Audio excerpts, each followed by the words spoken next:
Vamos a la palabra, ¿les parece? Efesios 1, versículos 3 al 5. Dice su palabra de la siguiente forma: alabado sea Dios. Estoy leyendo la nueva traducción, nueva versión internacional. Alabado sea Dios, Padre de nuestro Señor Jesucristo, que nos ha bendecido en las regiones celestiales con toda bendición espiritual en Cristo. Dios nos escogió en Él antes de la creación del mundo. Diga conmigo, antes, para que seamos santos y sin mancha delante de Él. En amor nos predestinó para ser adoptados como hijos suyos por medio de Jesucristo, según el buen propósito de su voluntad. Padre, gracias por tu palabra, en el nombre de Jesús. Amén, amén y amén. Me gusta mucho la palabra adoptados como hijos suyos por medio de Jesucristo. ¿Qué significa? Que cuando una persona es adoptada, tiene todos los derechos, beneficios de un hijo nacido en casa. Y lo que Dios ha hecho en Cristo Jesús cuando nos ha adoptado por el Espíritu Santo, por quien podemos nosotros decir Abba Padre, o sea, papito, es que tenemos los mismos derechos que Jesús tiene, porque fue en Cristo que fuimos adoptados. Cristo es el Hijo, el Padre, el Hijo, y el Espíritu Santo hace el trabajo de adoptarnos en Cristo. Así que somos con Cristo uno, ¿sí? Como Él dijo, que sean uno, Padre, como tú y yo somos uno, y tenemos los mismos privilegios de Cristo. Así que somos herederos juntamente con Cristo y somos coherederos entre nosotros como hermanos. Tenemos los mismos derechos en ese sentido espiritual. Y de hecho aquí dice la Escritura que ya estamos nosotros bendecidos en las regiones celestiales con toda bendición espiritual en Cristo Jesús. Quiere decir que todas las bendiciones ya están en Cristo Jesús dadas a nosotros. De hecho, en este momento, aunque tú te ves sentado en una silla de lámina de $10, tú estás sentado en lugares celestiales juntamente con Cristo. No te ves, pero así, en la realidad, eso es lo que dice la palabra que está sucediendo. Intitulé mi mensaje de hoy, como estamos en esta serie intitulada Gracia, ¿sí? La gracia. Intitulé el mensaje de esta ocasión Adoptados por su gracia, porque el término adoptados me parece de lo más interesante. ¿Y sabían ustedes que nuestra vida es como una película donde las grabaciones son hechas por escenas? Es decir, que se graban todas las escenas en un escenario y todas las posibles escenas que tengan que ver con ese escenario se van a grabar ahí. O sea que la película no se graba así como tú la ves en el cine, ¿verdad? Empezó aquí y está grabándose todo eso. No. Se graban por escenas, de tal forma que si hay una escena de invierno o hay varias escenas de invierno, 4 escenas de invierno, se graban todas juntas. Mismo escenario, misma locación, el mismo ambiente invernal o la misma calle, o si es una casa, o si es un restaurante, o si es un edificio, siempre se graba todas las escenas primero. Entonces, en el caso nuestro, según lo que entendemos aquí, así es nuestra vida. Nuestra vida ya ha sido grabada por Dios. El productor de nuestra propia vida ya grabó todas las escenas de lo que yo voy a vivir toda mi vida, aunque no vea yo esa escena hermosa, aunque no veas tú esa escena hermosa que estás esperando. A lo mejor tú eres un joven soltero y aún la chica de tus sueños no aparece. Sí, pero es que todavía no llegas a esa escena en tu vida. Tarde que temprano esa escena va a llegar y te vas a encontrar con esa persona que tú amarás.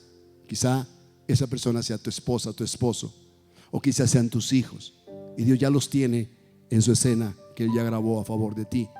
A lo mejor no ves la escena donde tú triunfas, porque todo en las escenas que has vivido han sido escenas de tristeza, de dolor, de golpes que hemos llamado circunstancias adversas o aflicciones.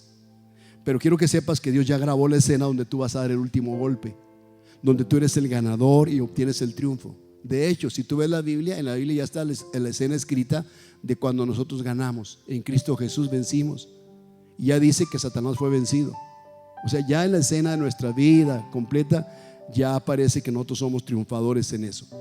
Y eso es lo que significa predestinados. Predestinados. Ya Dios grabó todo tu futuro. Ya fuiste predestinado para el triunfo. Lo que pasa es que la escena donde Dios ya la grabó todavía no aparece en tu vida. Todavía no hay eventos que digas tú, pero es que no veo nada de esta predestinación. No, pero ya está grabado. Hay escenas que Dios está grabando todavía como si tu vida fuera una serie. Y hay una nueva historia, hay una nueva etapa, hay una nueva escena. Dios tiene el guión de tu vida perfectamente bien elaborado. El libro de Corintios, 2 Corintios capítulo 6, del 1 al 2, dice: nosotros trabajamos para Dios. Por eso les rogamos que no menosprecien el amor que Dios les ha demostrado. Dios dice en la Biblia, y estoy leyendo la traducción lenguaje actual: cuando llegó el momento de mostrarles mi bondad, fui bondadoso con ustedes. Cuando necesitaron salvación, yo les di libertad. Escuchen, ese momento oportuno ha llegado. Hoy es el día en que Dios puede salvarlos. Aunque Dios ya nos salvó, hay un día donde la salvación será plena y completa. Y Él dice: cuando necesitaron salvación, yo les di libertad. Hoy es el día de salvación. En otras palabras, cuando llegó el momento de mostrarle mi voluntad o mi bondad, yo fui bondadoso. Va a llegar el momento donde esa escena va a aparecer en tu vida. Te va a sorprender. Quiero que sepas que tú eres protagonista en esa escena y tú tienes tu guión cinematográfico, tu película está hecha por Dios. Pero el problema nuestro es que como no vemos aquello que nosotros queremos o soñamos, pensamos, deseamos, entonces nos desanimamos. Pero eso ya está hecho, ya está escrito, estamos predestinados, es lo que significa, dijimos. Entonces no mires tú lo que falta, mira lo que tienes hasta que se cumple lo que te falta, lo que tienes en este momento.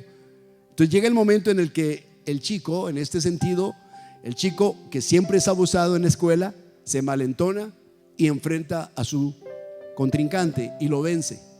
Esto sucedió en la escena de la película de David en la Biblia. Cuando David, en la escena, él enfrenta al oso y al león. Pero llegó un momento donde él, después de pasar esa escena, tuvo que enfrentar a Goliat. Y en esa escena David vence a Goliat, algo imposible humanamente de hacer. Pero en el guión de Dios ya estaba que él iba a vencer a Goliat. Y es así como nosotros como creyentes vamos caminando la vida. Así que por lo que hoy tienes, no puedes desanimarte de continuar. Espera y mantén y mira lo que hoy está frente a ti. Aprovecha este momento, este es el día de salvación, y deja que Dios corra la película de tu vida.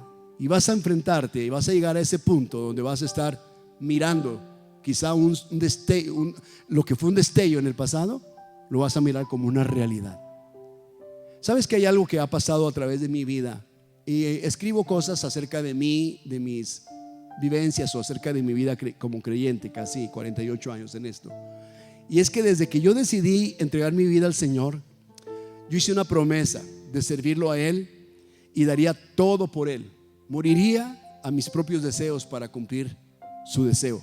Y muchos pensarán que es fácil para uno y es difícil para otros, pero en realidad las cosas siempre son fácil para los dos y son difíciles para los dos. O sea, hay dificultades para ti, pero también hay dificultad para tu hermano. No es fácil para ninguno de los dos. ¿Sí? Con dificultades, y el justo con dificultades se salva. Pero es igual. Pensarán que por el simple hecho de haber hecho una oración para aceptar a Jesucristo, su vida ya está completamente resuelta. Y aunque sus vidas sigan viviéndose como en el más mínimo esfuerzo de servir a Dios, viviéndose como si no hubiese que ponerle nada, porque ya Dios lo hizo todo y simplemente nosotros hay que tirarnos y vivir vidas ligeras. Pero te voy a decir algo que pasa como pastores en nuestra mente, es que cuando venimos a hablar ante ustedes públicamente en una enseñanza, una predicación, pasa por nuestra mente el hecho de que la vida de ustedes está en juego. Y entra un pavor al saber que aquel día, cuando Dios nos llame a su presencia, algunos quizá no estén presentes. Es decir, que algunos quizá corrieron con la mala aventura de no entrar a la eternidad con Cristo. Y eso es un pavor, porque hay una responsabilidad pastoral en el corazón de los hombres y las mujeres de Dios, de que la iglesia entera, todos los que han recibido el mensaje, puedan llegar a la presencia del Señor. Entonces, al pensar eso, nosotros tenemos que venir delante de Dios y decirle: Señor, que la palabra que tú les hablas a ellos a través de nosotros sea comprendida, sea entendida, sea aplicada, y que ellos hagan los cambios. Entonces Dios nos da un consuelo: solamente podemos ser salvos por gracia. por la obra de Jesucristo.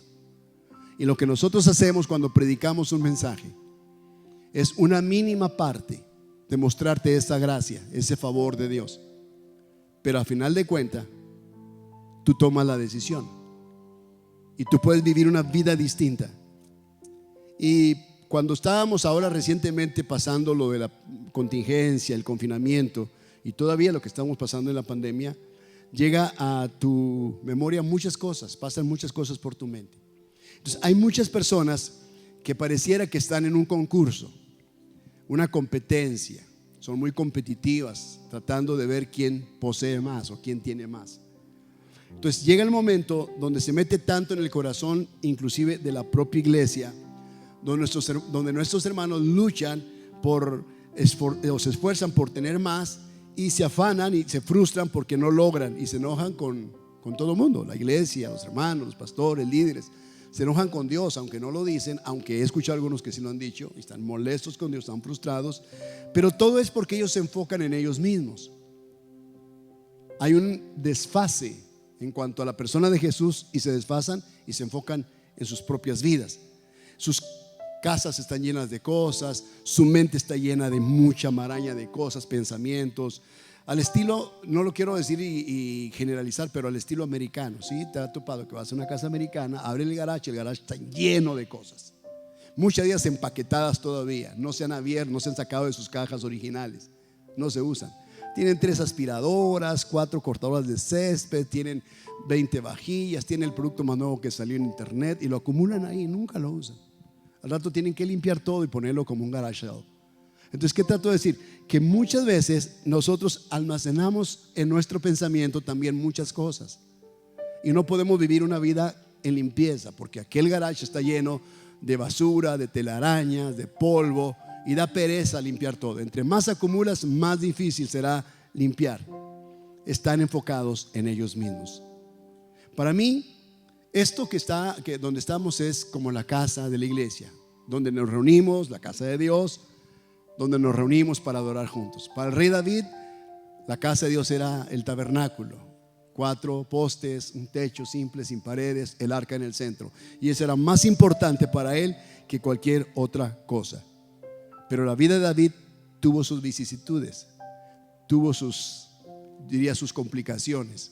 El hombre conforme al corazón de Dios, que hasta ese día, hasta ese punto estaba todo bien en él y una relación con Dios increíble, rompió esa relación con Dios, la truncó por el simple hecho de que se descuidó y puso sus ojos en la esposa de uno de sus generales. Cuando eso ocurrió, mandó matar a su general y entonces embarazó a la esposa. Bueno, de hecho la embarazó, por eso mandó matar al general. ¿Y qué significa esto? Que entonces viene la confrontación y tienes que saber que después de que algo pase en nuestra vida hay una confrontación, siempre va a haber una confrontación, no la puedes evitar. En el guión de tu película hay confrontaciones de Dios directas a tu vida. El profeta Natán había dicho algunas cosas acerca de David, pues que todo estaba bien con David antes de esa ocasión, todo estaba bien hasta que David cometió esto. Así que antes David le había dicho: oye profeta, ¿tú crees que deba levantar un censo? Claro, haz lo que tú quieras, haz lo que te venga a tu mano para hacer, hazlo, todo lo que se te antoje, hazlo. Y dice que Dios lo reprendió al profeta por lo que dijo, porque ni siquiera consultó a Dios. Y dice que él habló de presunción, presuntuosamente habló él. Él habló de sí, él no consultó a Dios en esos detalles. La siguiente vez Dios le dice: confronta a David con respecto a su pecado. Y Natán no quiere ir, pero llega al palacio tembloroso y pensando: ¿cómo le diré acerca de su pecado? ¿Cómo le digo al rey acerca de su pecado? Entonces viene y le cuenta la historia, la pequeña metáfora de la oveja única de aquel hombre. Dice: mi rey, ¿sabes que tengo una historia que contarte? Había un hombre que tenía una oveja en su campo, pero junto a él había un hombre que tenía miles de ovejas. Eran vecinos. Cierta vez vino un visitante y llegó con el hombre que tenía muchas ovejas. Y este hombre, en vez de matar una de sus ovejas y ofrecer una cena a su invitado, mató la oveja única de aquel hombre. ¿qué se debe hacer a un hombre como este? Y David se enoja y dice: este hombre malvado y perverso debe morir, merece la muerte. Y Natán le dice: tú eres ese hombre. Se envalentonó: tú eres ese hombre. Cuando David escucha aquello, cae en cuenta de lo que había hecho. En ese momento David entra en un profundo arrepentimiento. Escribe el Salmo 51: ten piedad de mí, oh Dios, conforme a la multitud de mis rebeliones. Contra ti solo he pecado y he hecho lo malo delante de tus ojos. Pero una parte del Salmo 51 dice: no quites de mí tu Santo Espíritu. No me importa si me quitas el trono, si me quitas el reino, pero no me quites tu Santo Espíritu. Y eso hablaba del corazón de David. Aunque David amaba a Dios aún, nunca David fue mismo en su vida. La rebelión en su propia familia se levantó. Pasaron muchas tragedias en su propia casa. Pero entiende esto: en la historia de cada uno de nosotros, cuando pasamos por situaciones así, siempre Dios nos hace volver. Y la mejor manera de regresar a Él es a través del arrepentimiento. Ahora, quieren las personas que todo gire en torno a sí mismos, como David. Piensan en ellos, pero no piensan en la condición de su hermano. Él nunca se imaginó: y voy a matar a un hombre, voy a abusar de esta mujer, porque soy el rey, tengo autoridad. Y entonces pensamos que no vale la pena pensar en nadie más sino en nosotros. Y hay unos que sufren más que otros. Y dedicarle tiempo a las personas que están lidiando implica pues un poco de sacrificio de nosotros, implica inversión de tiempo de parte de nosotros. Y la vida en Cristo es de lo más hermoso, es de lo más bello. Aún con todos los más grandes problemas que tengamos, es de lo más hermoso. Su palabra dice que es mejor un día en sus atrios que 1000 fuera de ellos. Digo, es mejor un día en la casa de Dios con 1000 problemas que 1000 días fuera sin problemas. Es mejor estar en la casa de Dios. Y entonces me he reencontrado conmigo mismo después de lo de la pandemia, después de lo del virus, del contagio, y con mi verdadero propósito en Cristo Jesús. Y eso es muy alentador, es como un impulso, un empuje que Dios nos da en este último tiempo. Les he contado acerca de cómo conocí a mi esposa. ¿Sí? Sí, les he contado sobre ella. Les he contado que cuando yo compré mi Volkswagen, que era un Volkswagen que siempre fallaba porque tenía un problema eléctrico y siempre nos dejaba a medio camino, y mi esposa, como una joven que estábamos noviando, se bajaba a empujar el carro mientras yo lo manejaba, y así lo sacábamos de la avenida. Y Dios me dijo: ves, esa chica, debes casarte con ella. Y me casé con ella porque desde el principio supe que era una mujer de empuje.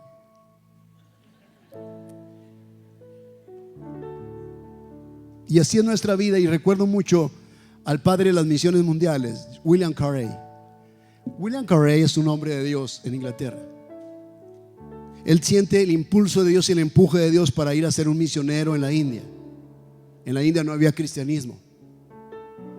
Y entonces él se embarca a la India junto con su familia. La historia de él es muy triste. Su esposa se desquicia y muere allá. Sus hijos se enferman de malaria y mueren también. Pero William Carey tiene un hijo. Han sido muy bendecidos por Dios. El evangelio ha corrido por toda la India. Y llega un momento en la vida de William Carey donde su hijo, ya crecido y maduro, decide su corazón por Jesucristo y el evangelio para ser un misionero. William Carey está tan feliz que le escribe a sus amigos en Inglaterra diciéndole: estoy muy feliz, mi corazón está desbordándose de alegría y de gozo. Mi hijo se decidió por Cristo. Sus amigos estaban felices. Pasan algunos años y su hijo, como es intelectual, tiene una imprenta que traduce la Biblia al idioma hindú, o al idioma indio, perdón. Entonces William Carey, al saber que su hijo es promovido por el gobierno de Inglaterra a ser embajador, y él acepta eso y deja la causa de Cristo, escribe su segunda carta a sus amigos diciendo: estoy muy triste, mi hijo se rebajó a ser embajador de Inglaterra.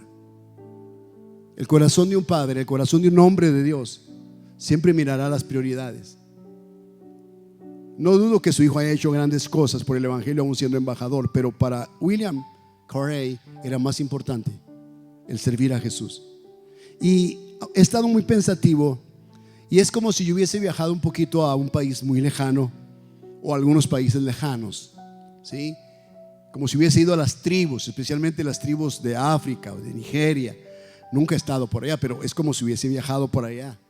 Para aquí no es tan lejos, como si hubiese viajado a las etnias de aquí de México, como si hubiera ido, por ejemplo, a Michoacán, una tierra que conocemos, y hubiera visitado las etnias de los purépechas o los tarascos, como si hubiese ido un poquito al centro de México y hubiera visitado a los otomíes o a los mijes o a los lacandones en Chiapas, o si hubiera viajado, hubiera conocido, por ejemplo, a los, no sé, ¿qué te puedo decir?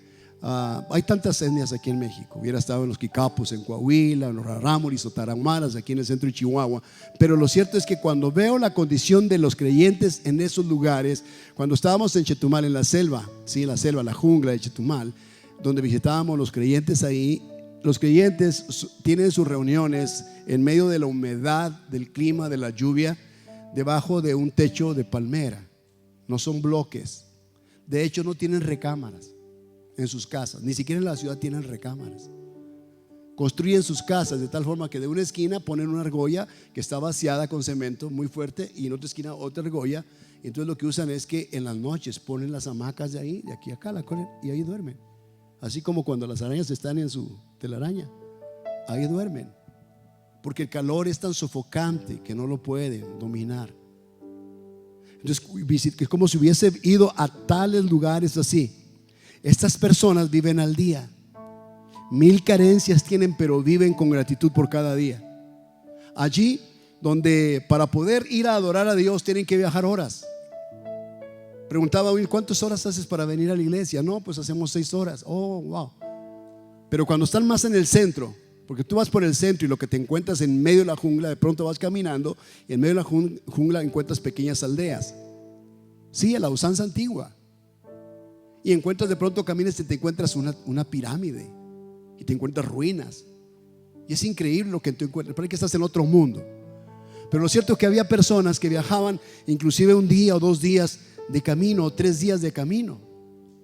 Y cuando ellos llegaban al lugar de encuentro, al lugar de reunión, para tener sus celebraciones en medio de la jungla, ellos no venían para adorar a Dios 2 horas como nosotros cuando venimos cada domingo.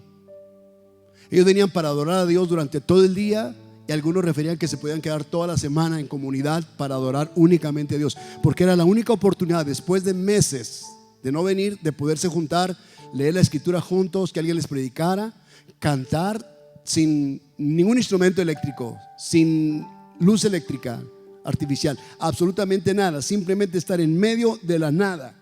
Y ahí ellos permanecen días, porque ellos no pueden invertir 6 horas, 2 días, 3 días de camino para venir a adorar 2 horas al Señor. Es la vida de ellos. Ellos decían que si fuera necesario podían quedarse hasta un mes entero. Y cuando vive uno la vida así, añoras llegar a ese lugar, y no hay nada que pueda traer más gozo que ver a uno de tus hermanos, saludarlo, abrazarlo, olerlo. Y cuando pierdes esos pequeños detalles, has perdido totalmente el norte de tu vida en Cristo. Y pensando en lo que experimentábamos en la jungla, me vino a la memoria, a mi recuerdo, los primeros años de convertido también, donde teníamos que viajar igual en la carreta jalada por una mula o un caballo, subirnos algunos hermanos arriba, llevar la guitarra acústica, cantar himnos en el viaje, hacer horas de camino para llegar a otra ranchería, predicar a Cristo, venir de noche en medio de los peligros de la noche, solamente confiando en la protección del Señor, hasta que finalmente arribábamos a nuestra casa ya de madrugada. Sí, así es. En otras palabras, si ya al venir a la casa del Señor no te emociona, nada en esta vida te va a emocionar. Si ya no te apasiona venir a la casa de Dios, su palabra dice: yo me alegré con los que me decían, a la casa del Señor iremos. Es una emoción, es una alegría. La iglesia debe tomar un lugar importante en tu corazón. La reunión de iglesia debe tomar un lugar muy importante en nuestra vida. Preguntándole a un estadista acerca de las cosas más importantes en el mundo, analizando la vida, siendo humanistas, viendo la condición del ser humano, le preguntan qué considera él que es lo más importante en la vida. Las organizaciones más importantes incluyen las organizaciones de gobierno, las ONG y aún las religiosas. Él dice: hay 3 bien importantes. Tres muy importantes. Una de ellas es el ejército, la otra son los hospitales y la otra es la iglesia. Pero la más importante de todas es la iglesia. La razón es esta: cuando uno se enlista en el ejército, uno sirve a su patria, pero siempre recibe un salario por ello. Tiene beneficios como un empleado. Cuando uno sirve en un hospital, igual, uno sirve al prójimo, pero le pagan por servirlo. La iglesia es lo más importante porque las personas que están en la iglesia sirven a Dios, sirven a su prójimo sin que les paguen nada. Es tan loable que para servir necesitan pagar. Y él se refería al sistema de ofrendas que tienen las iglesias. Ofrendamos a Dios y aún todavía tenemos que servir sin que nos paguen. Por eso es la más importante. Esto quiere decir que nosotros llegamos a ser como el buen samaritano. Es el ejemplo que Jesús pone en esta parábola. Pasó el sacerdote por donde estaba el que estaba en el camino tirado, herido, golpeado, lo habían asaltado, y el sacerdote lo vio de lejos y se pasó de largo. Luego vino un servidor en el templo de los sacerdotes e igual lo miró de largo y se fue. No quiso meterse en problemas, no quiso ser acusado de que él lo asaltó, no quiso pagar la inversión de tiempo, llegar tarde a su cita, invertir tiempo y dinero, no quiso. Vino un buen samaritano, no cualquiera, un buen samaritano. Los samaritanos eran detestables, pero este era un buen samaritano. Y al llegar a ese lugar se detuvo, se bajó de su cabalgadura, atendió al herido, invirtió sus recursos y aparte lo tomó, se bajó de su cabalgadura y lo puso al enfermo encima. Y luego lo llevó al hospital y todavía en el hospital invirtió su dinero diciendo: todo lo que gastes de más, yo te lo pagaré cuando regrese. Esa es la vida de la iglesia. Esa debe ser el estilo de vida de nosotros. Esa parábola describe perfectamente el corazón de Dios por nosotros. Entonces nuestra vida no es una vida de evento, no es eventual. Nuestra vida no es la vida donde decimos: ya hice algo, ahora le toca a otra persona hacerlo. Ya hice mi parte, le tocará a otras personas hacerlo. Es como el padre que dice: ya te traje comida, desayuno, me voy un año y a ver cómo le haces. No se puede. No es un evento, no es una única ocasión que lo hacemos, sino que siempre estamos mirando, siempre estamos viendo cómo podemos ayudar. La Biblia dice: nadie golpea su propio cuerpo, sino que lo cuida y lo arregla, lo decora, lo asea. Ahora mira a su alrededor, escucha las palabras de Jesús, como Jesús le dice a Pedro. Ya Jesús había resucitado, estaba con Pedro, estaba a punto de irse con el Padre, y le hace la pregunta: Pedro, ¿me amas? Pedro dice: sí, Señor, te amo.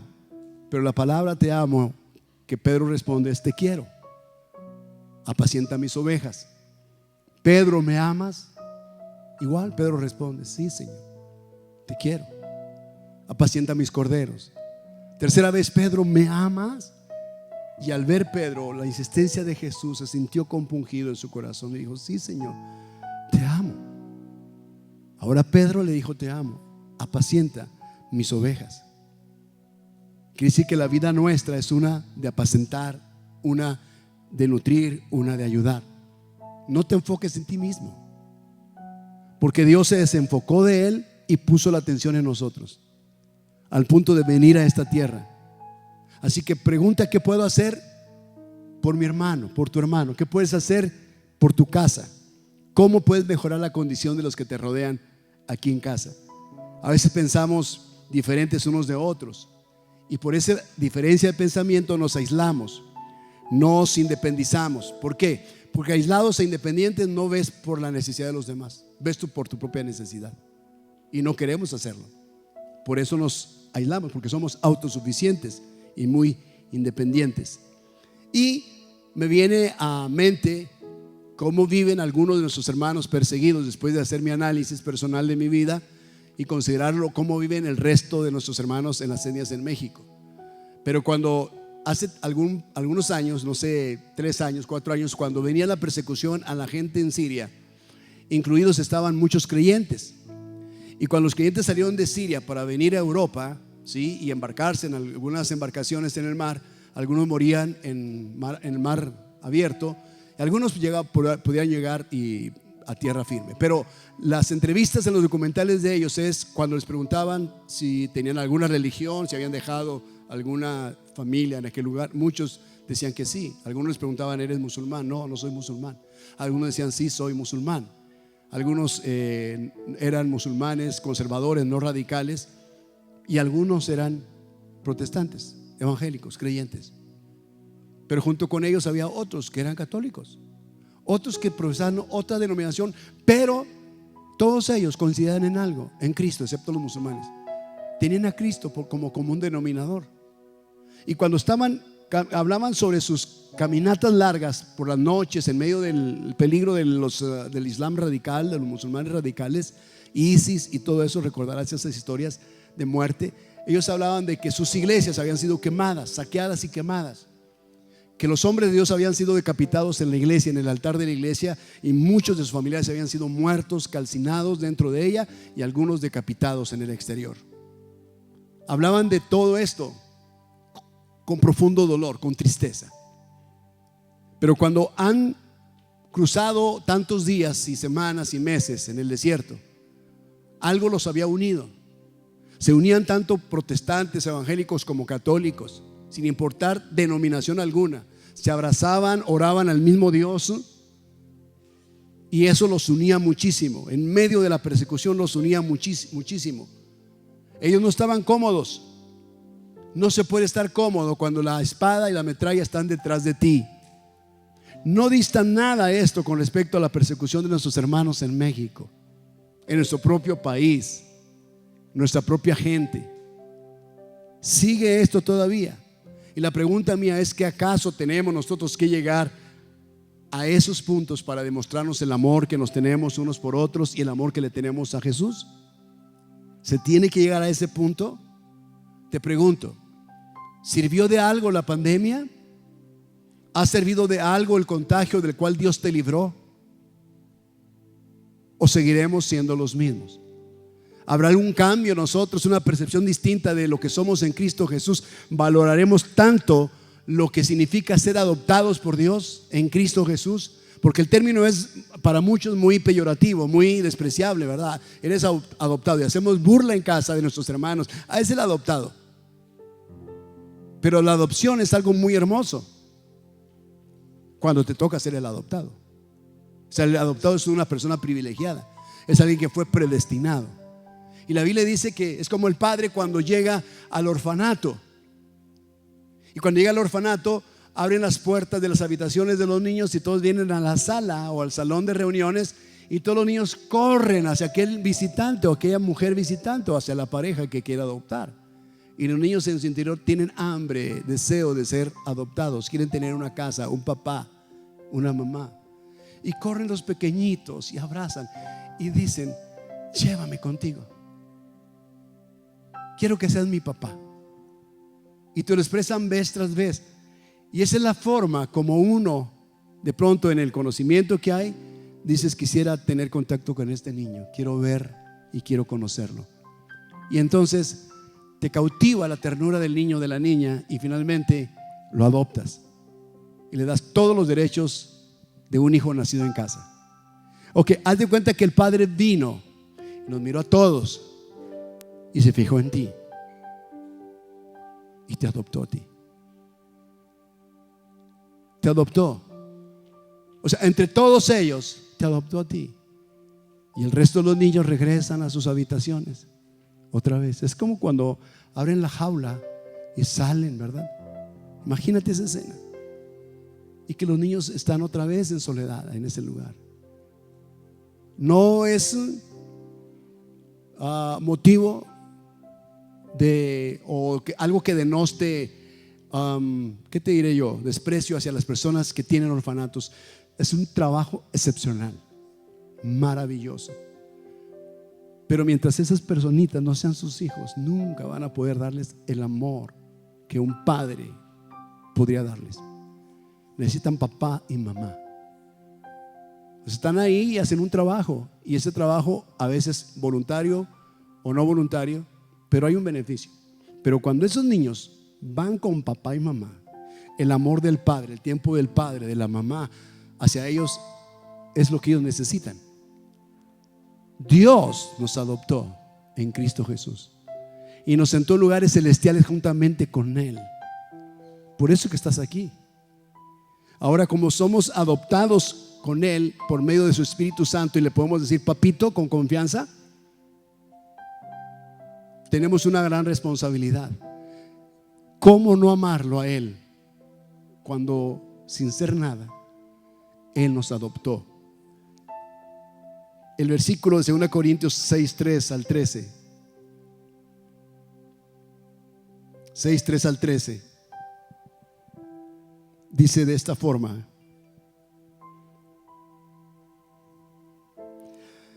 capítulo 6, versículo 3 al 13.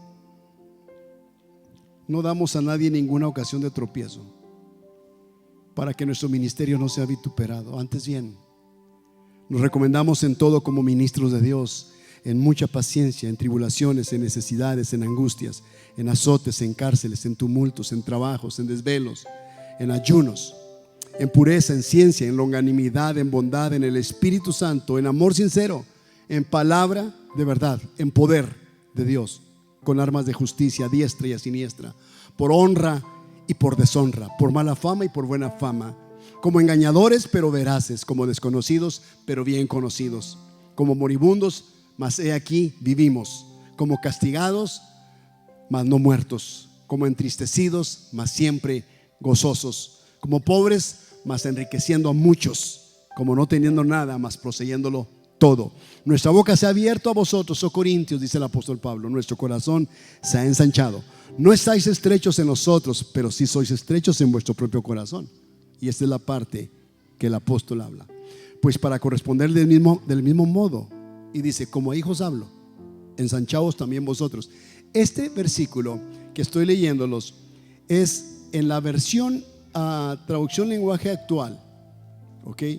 En esa versión dice algo bien interesante, y creo que es lo que Dios está diciendo, porque toda palabra que hablaban los apóstoles era la palabra de Dios para la iglesia, y lo que Dios está diciendo en este versículo es esto: amor, ese versículo 13, amor con amor se paga. Por eso, como si fuera su padre, por eso dice, como a hijos hablo, les suplico, ámenme como los amo yo. Dios nos está diciendo, amor con amor se paga. Les suplico, les pido, ámenme como los amo yo. Y cuando uno habla, como les dije, uno habla en el nombre de Dios, es decir, Dios diciéndonos estas palabras a través del apóstol Pablo. Luego pasa a advertirnos en el versículo 14 y versículo 16, 2 Corintios 6: no participen en nada de lo que hacen los que no son seguidores de Cristo. Lo bueno no tiene nada que ver con lo malo. Tampoco pueden estar juntas la luz y las tinieblas o la oscuridad.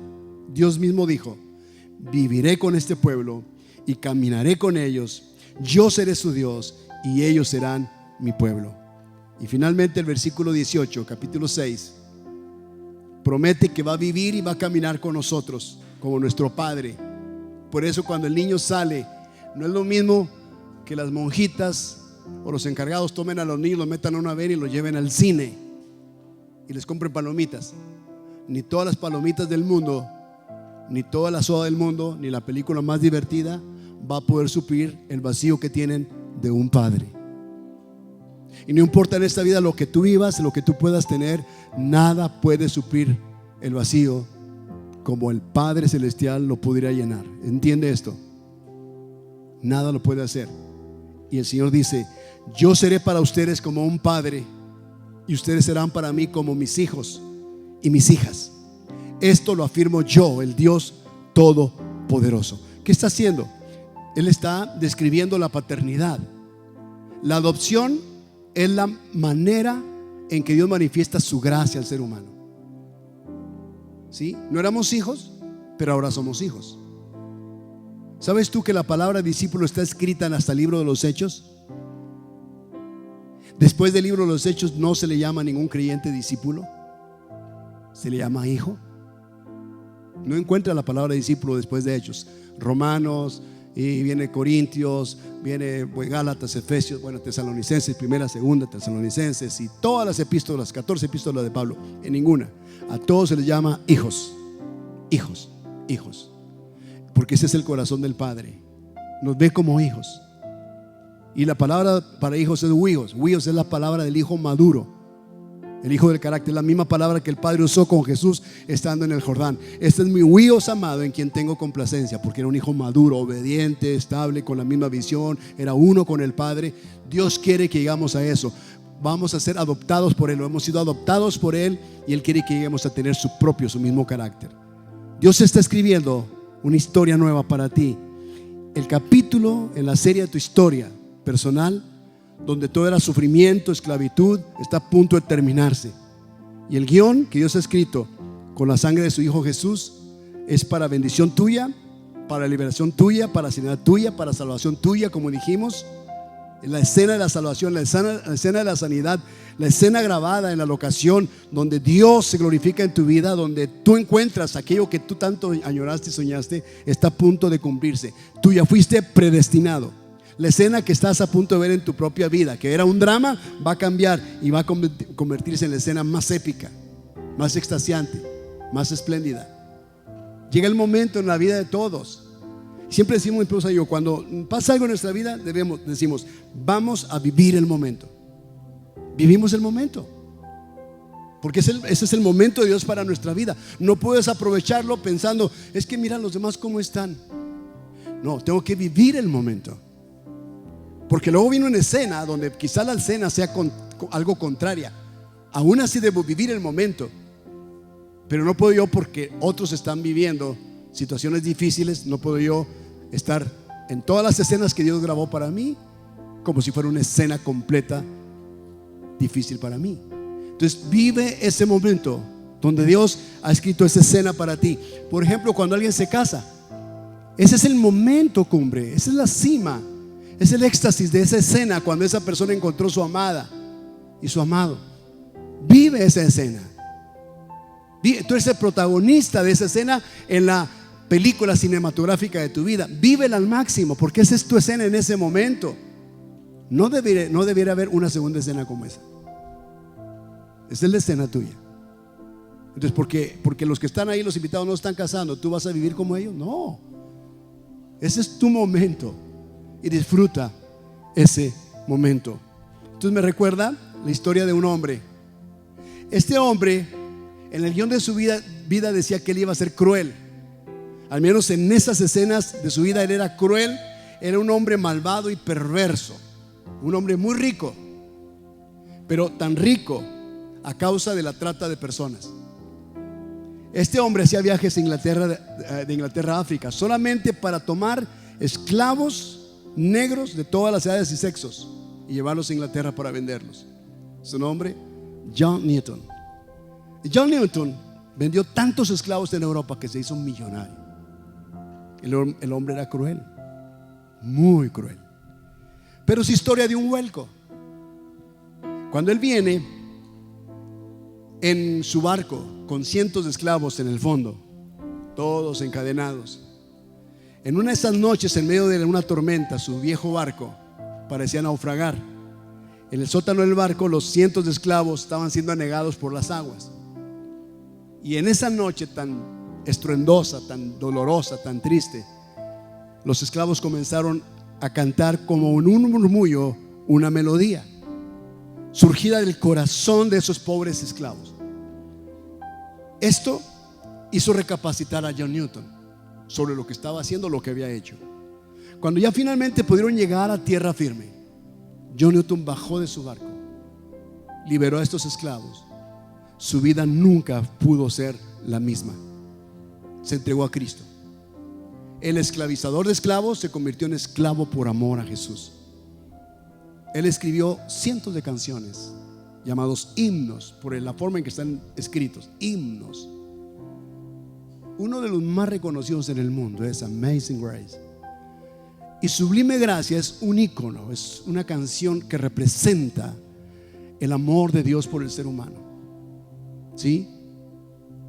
Cómo Dios nos saca de la esclavitud, de lo más profundo, de la oscuridad de las cadenas, y nos libra por su gracia.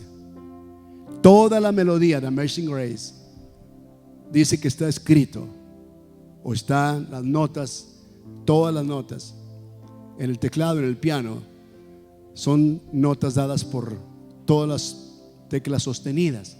Todas las teclas sostenidas o bemoles son las teclas negras. Ninguna tecla blanca se usó para la composición de este himno, como dándole honor a esos negros que lo hicieron recapacitar de lo que había hecho durante tantos años. De esa forma Amazing Grace fue escrita.